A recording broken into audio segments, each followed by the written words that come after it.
Okay, now let's think about the reaction quotient. This is given the symbol Q, and it has the exact same form as the equilibrium constant. Now let's consider a simple reaction.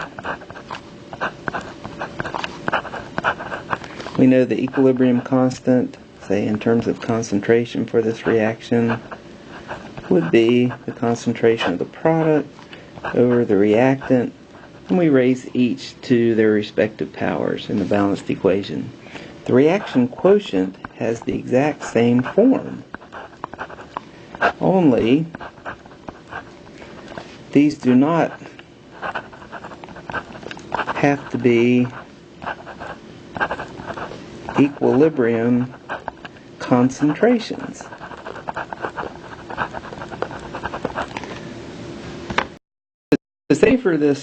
Say we have a simple reaction, A in equilibrium with B. We'll let the powers, little a, little b, be 1 just for simplicity. And say we have our equilibrium constant, and we'll say it's equal to 10. That means that the concentration of B is equal to 10 times the concentration of A, just from that simple ratio. I'll say we have initial concentrations of B of, say, 2 molar, and the initial concentration of A is equal to 1 molar, and we want to know, is this an equilibrium mixture? Well, we can calculate the ratio using the reaction quotient. The concentration of B over the concentration of A, that's equal to 2. So now we see that the reaction quotient is less than the equilibrium constant. The equilibrium constant is 10. The reaction quotient is only 2. This means that the concentration of B